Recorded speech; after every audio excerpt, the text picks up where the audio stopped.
그 앞에 내용을 보게 되면 우리가 그 배경을 알 수가 있습니다. 우리 고린도서 2장 10절부터 그 앞에 17절을 보게 되면 고린도 교회에 분쟁이 생깁니다. 다툼이 생기는데 그 다툼이 바로 원인이 되었습니다. 고린도 교회는 참 많은 은사를 받았습니다. 부족함이 없는 그런 교회였죠. 그런데 한 가지가 부족했는데 너무나 많은 걸 받다 보니까 분쟁이 생겼습니다. 10절에 이렇게 말씀하시죠. 너희 가운데 분쟁이 없이 같은 마음과 같은 뜻으로 온전히 합하라. 은사가 많고 많은 은혜를 받아서 지혜와 능력이 충만한 교회였는데 그러다 보니까 분쟁이 일어난 것이죠. 그래서 마음과 뜻이 서로 갈라졌습니다. 11절이죠. 내 형제들아 근로의 지편으로 너희에 대한 말이 내게 들리니 곧 너희 가운데 분쟁이 있다는 것이라. 도대체 어떻게 분쟁이 되었는가? 마음이 어떻게 나눠졌는가? 12절입니다. 내가 이것을 너희에게 말하거냐 너희가 각각 이르되 나는 바울에게 나는 아볼로에게 나는 게바에게 나는 그리스도에게 속한 자라 한다는 것이니 이렇게 나뉘었다는 것이죠. 이 게바는 베드로를 가리킵니다. 게바는 베드로를 그래서 바울에게 아볼로에게 게바에게 그리스도에게 게바도 주님의 첫 번째 제자죠. 그리고 아볼로도 참 훌륭한 사람입니다. 아볼로는 당시에 대학자였다고 해요. 그러니까 이 고린도 교회는 당대의 최고의 복음 전하는 자들에 의해서 배우고 성장하고 또 하나님의 은혜를 입은 교회라는 것이죠. 얼마나 이 교회는 많은 은혜를 받았는지 모릅니다. 바울도 가서 그 교회를 섬겼고 베드로도 그 교회를 섬겼고 심지어 아볼로라는 사람도 섬겼던 것이었습니다. 한 사람만으로도 교회가 참으로 하나님의 은혜가 넘칠 텐데 무려 세 사람이나 그 교회를 섬겨준 것입니다. 그러니 이 교회는 참 축복을 많이 받았는데 뜻밖에도 그 일로 인해서 교회는 분쟁에 휩싸이게 되었어요. 다툼이 일어나는데 게바를 따르는 사람, 또 아볼로를 따르는 사람, 또 바울을 따르는 사람, 이게 사람들이 자기들이 믿고 신뢰하고 추종하는 사람들이 각각 나뉘어졌던 것이었습니다. 자, 여러분 이러한 배경 속에서 바울은 어떻게 그 교회를 위해서 답변을 했는가? 이 분쟁에 대해서 어떻게 해결책을 제시했는가? 그것이 바로 오늘 말씀입니다. 바울이 제시한 해결책. 그것은 첫째로 이 교회는 게바의 교회도 아니고 바울의 교회도 아니고 심지어 아볼로의 교회도 아니다. 이 교회는 오직 하나님의 교회다. 그래서 사람들이 추종하고 믿고 영광을 돌리는 어떠한 훌륭한 복음 전도자도 다 일단은 내렸습니다. 다 내렸습니다. 그걸 위해서 먼저 자기 자신을 먼저 내렸습니다. 자기 자신을. 그리고 나서 18절부터 25절에 걸쳐서 그렇다면 교회에 정말 중요한 건 무엇이냐? 이 고린도 교회의 가장 중요한 건 무엇이냐? 그것을 가리키는데 바로 18절에 십자가의 도라 이렇게 말씀합니다. 18절에 십자가의 도가 멸망하는 자들에게 미련한 것이요 구원을 받는 우리에게는 하나님의 능력이라. 여러분 고린도 교회 성도들이요, 여러분이 믿고 따르며 바라봐야 될 것은 바울도 아니고 게바도 아니고 심지어 아볼로도 아니고 바로 예수 그리스도의 십자가입니다. 이렇게 십자가의 복음을 사도 바울은 다시금 전했던 것이었습니다. 23절 보겠습니다. 우리는 십자가에 못 박힌 그리스도를 전하니 유대인에게는 거리끼는 것이요 이방인에게는 미련한 것이로되. 24절입니다. 오직 부름을 받은 자들에게는 유대인이나 헬라인이나 그리스도는 하나님의 능력이요 하나님의 지혜이다. 예수 그리스도의 십자가가 곧 지혜이고 그 십자가가 곧 능력이다. 이렇게 말을 전해주고 있습니다. 여러분 우리가 복음서를 보게 되면 예수님이 기적을 일으킬 때 많은 사람들이 찾아옵니다. 주님께서 병든 자를 치료하고 놀라운 능력이 주님을 통해서 일어날 때에 제자들이 얼마나 그 예수님으로 말미암아서 많은 사람들을 주님께로 인도했는지 모릅니다. 그런데 이 복음서에 보면 한 가지 변화가 일어나는 시점이 있습니다. 그 변화가 일어나는 시점은 놀랍게도 예수님께서 제자들에게 자신의 죽음을 전하되었습니다. 예수님께서 대제사장들과 서기관들에게 버림받고 붙잡혀서 마침내 십자가에 못 박혀 죽게 될 것을 말씀하시자 제자들은 그 일이 일어나지 않도록 하겠다고 그 일을 제자들은 받아들이지 않았던 것이었습니다.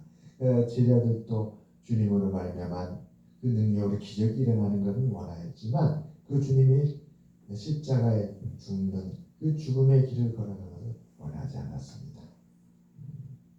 그 십자가의 죽음을 제자들에게 가르칠 때 비로소 제자들에게 변화가 일어납니다. 그러나 주님은 제자들을 십자가에 못 박혀 죽기 위해서 주님이 이 땅에 내려오셨다는 것을 분명히 밝히죠. 겟세마네 동산에서 기도하실 때도 아버지의 원대로 되기를 원하나이다. 이 하나님이 원하신 것은 그 십자가의 죽음이었습니다. 그래요. 여러분 우리나라 요즘 기도원이 많이 사라졌습니다. 정말 그래요.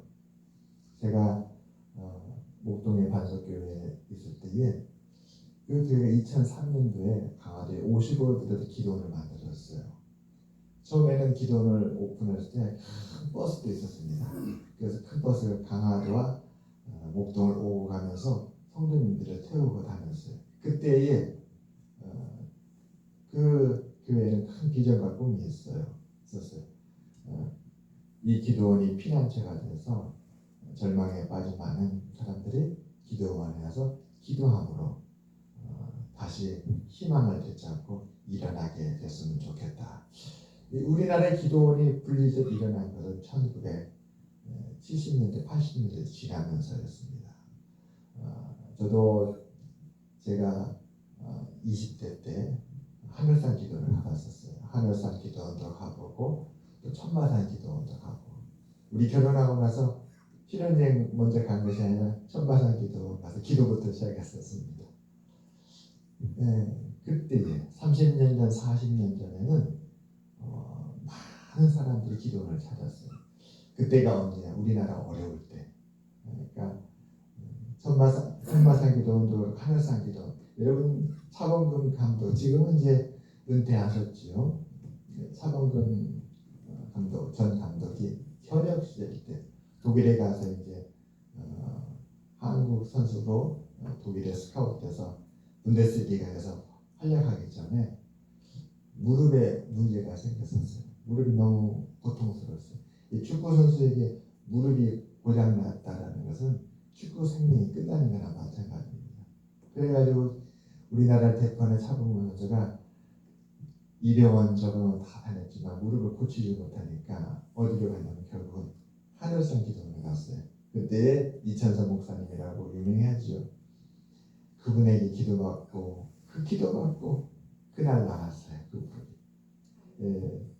1970년, 80년, 90년대 우리나라는 그렇게 산마다 기도원이 막 생겨가지고 능력의 기도를 하나님 앞에 구했던 그런 시대였습니다. 병자가 치료받고 귀신이 떠나가고 방언이 터지고 예언을 하고 그렇게 막 표적과 이적이 일어났었습니다. 그런데 90년도 지나면서 2000년대 들어서면서부터 기도원이 쇠퇴를 했어요. 지금은 문 닫은 기도원이 너무 많아요. 정말 많습니다. 그 강화도에 있는 그 반석 기도원도 운영이 어려워가지고 많이 힘들다고 합니다. 왜 그렇게 되는가? 여러분 우리나라의 의료 체계는 세계적으로 유명합니다. 작년에도 미국에 있는 제 사촌들이 서울 강남에 의료 서비스 때문에 한국에 온 거예요. 와서 한 달간 있다가 미국으로 돌아갔습니다. 우리나라가 외국의 사람들, 외국에 생활하는 분들한테 의료 체계와 의료 시스템이 그렇게 좋다고 합니다. 그래서 한국에 온대요. 그러니까 이제는 기도원에 안 가는 거예요. 이렇게 좋은 병원들이 있으니까 수술도 잘하고 몸도 잘 회복이 되고 우리나라 의료시 얼마나 좋은지 몰라요. 또 교육도 그래요. 교육도 우리나라의 교육 환경이 너무 좋습니다. 그래서 외국에 유학 가지 않아도 오히려 다시 나갔던 분들이 다시 돌아온다고 하잖아요. 우리나라에 다시 공부하기 위해서. 그런 시대가 됐어요. 그러다 보니까 이제는 기도원의 사람들이 가지 않게 되고 많은 기도원 문을 닫았어요. 이 시대의 흐름이에요. 한때는 하나님의 능력을 쫓았고 또 시대가 바뀌어서 하나님의 지혜를 찾는 시대는 이렇게 변해갑니다. 자, 우리는 그러한 시대를 다 겪어봤어요. 겪어보고 우리의 고린도 전서를 보면서 우리는 바울이 증거하는 바울의 복음을 다시 귀를 기울여야 될 것입니다. 바울은 십자가의 도가 바로 핵심이다. 교회는 십자가의 도에 서야 된다. 우리의 삶은 예수 그리스도의 십자가가 중심이 됩니다. 이렇게 다시금 증거해 주고 있습니다.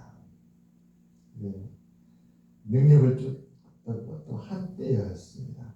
유대인들의 표적을 구했다고 해요. 유대인들은 그들이 조상 때부터 믿어오는 하나님께서 능력과 이적으로 오늘도 그 하나님의 능력이 나타나기를 기다렸던 것이었습니다. 헬라인들은 세계 사적으로 보게 되면 문명을 이끌었던 그런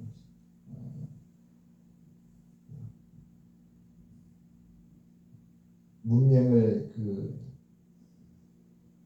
바로 세계 문명을 이끌었던 것이 바로 지혜에 의해서 세계 문명을 이끌었습니다. 문명의 발달은 인간의 지혜와 더불어 함께 일어났습니다. 인간의 능력과 업적과 탁월한 지혜가 발흥하게 되면 그것을 따라서 사람들은 의지하고 따라가게 되죠.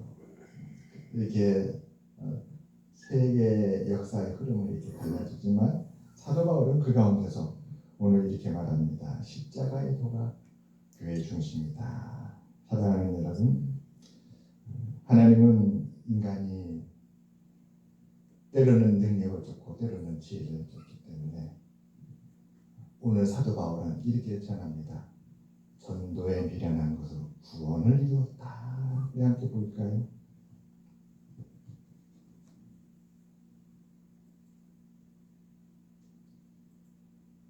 21절입니다. 하나님의 지혜에 있어서는 이 세상이 자기 지혜로 하나님을 알지 못함으로 하나님께서 전도에 미련한 것으로 믿는 자들을 구원하실 때 기뻐하셨도다. 아멘. 서양 문명이 지혜를 줬지만 그 지혜로 하나님을 알지 못하게 했고 하나님의 구원에 이르지 못하게 했습니다. 또 동양의 하나님의 능력과 표적과 이사를 쫓는 그런 종교식으로도 결코 하나님이 이르지 못하고 하나님의 구원에 이르지 못하게 했어요. 오직 전도는 미련하다는 거예요. 예수 그리스도의 십자가 전하여서 그 십자가로 말미암아 구원을 얻는다는 것이 세상 사람들로부터 미련하다는 것이죠. 십자가에 죽은 그 예수라는 사람이 어떻게 인류의 구원자가 되느냐, 이것이 세상 지혜로 볼 때는 너무 미련하여 보입니다. 그러나 하나님은 그 십자가의 도를 전하는 그 미련한 것으로 세상을 구원하셨다. 아멘. 여러분, 우리가 혹시라도 실패를 겪고 있으니까 그 실패가 우리를 십자가로 인도하는 은혜가 될 줄 믿습니다. 아멘. 우리가 연약합니까? 그 연약함도 우리를 십자가로 인도하는 구원의 길이 될 줄을 믿습니다. 아멘. 우리가 연약하고 미련하다 할지라도 오늘 말씀하잖아요. 25절 마지막에 하나님의 어리석음이 사람보다 지혜롭고 하나님의 약하심이 사람보다 강하다. 아멘. 이번 한 주간도 십자가의 구원의 복음을 붙들고 하나님을 잃어버리지 아니하는 우리 모두가 되시기를 주님의 축원합니다. 아멘. 십자가는 우리를 하나님께 이른다는 것입니다. 우리 찬송가 145장에 보게 되면 아이작 와치가 지금 유명하고 너무나 은혜 높은 찬양이 있습니다. 149장입니다. 성경가 149장에 보면 이 작사 작곡한 분이 아이다 버치라는 아주 유명한 분이세요. 이분이 지금 주 달려 죽은 십자가 이 찬양을 부를 때마다 얼마나 은혜가 마음에 솟는지 모릅니다. 가사를 보면 정말 십자가의 은혜가 넘쳐 흐르는 가사입니다. 주 달려 죽은 십자가 우리가 생각할 때에 세상에 속한 욕심은 헛된 줄 알고 버리네. 세상에 속한 욕심이 사실은 우리를 고통의 길을 인도하잖아요. 그 욕심은 우리를 멸망의 길로 인도합니다. 그런데 그 길에서 우리를 지켜주고 구원하고 우리를 그리스도 인도하는 것이 바로 주님이 죽으신 십자가라는 것이죠. 2절 말씀, 2절 가사도 참 은혜롭습니다. 죽으신 구주밖에는 자랑을 말게 하셔서 오일의 공로 힘입어 교만한 마음을 버리네. 사실 사도 바울의 가장 큰 약점, 가장 고민은 교만이었다고 합니다. 그러니까 사도 바울이 제가 고백을 해요. 하나님께 받은 은혜가 너무 크다 보니까 어느 순간에 자기 마음이 높아진대. 그래서 그의 표현을 빌어보면 자고하지 않게 하기 위해서 하나님이 자기 몸에 사단의 가시를 주었다. 하나님께서 자기에게 고통을 줬다는 것이 고통에 직면할 때에 자기가 교만하지 않게 됐더라. 은혜를 너무 많이 받아서. 근데 오늘 이 2절의 가사를 보게 되면 바로 십자가로 말미암아 그 교만한 마음을 버린다라는 것입니다. 그래요. 사도 바울은 최고의 복음 전도자였습니다. 그래서 고린도 교회를 세웠지만 그럼에도 불구하고 그 고린도 교회 성도들에게 자기를 보지 말고 십자가를 보십시오. 십자가의 그리스도를 바라보시기 바랍니다. 오늘 우리들에게도 사도 바울은 그렇게 말해주고 있습니다.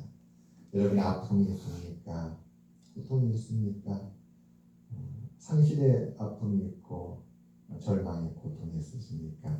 그렇다면 십자가의 주님을 바라보시기를 바랍니다. 십자가의 주님이 우리 모두에게 위로가 될 줄을 믿습니다. 아멘. 기도하겠습니다. 하나님 아버지, 십자가의 예수 그리스도의 죽으심이 오늘 이 시대를 살아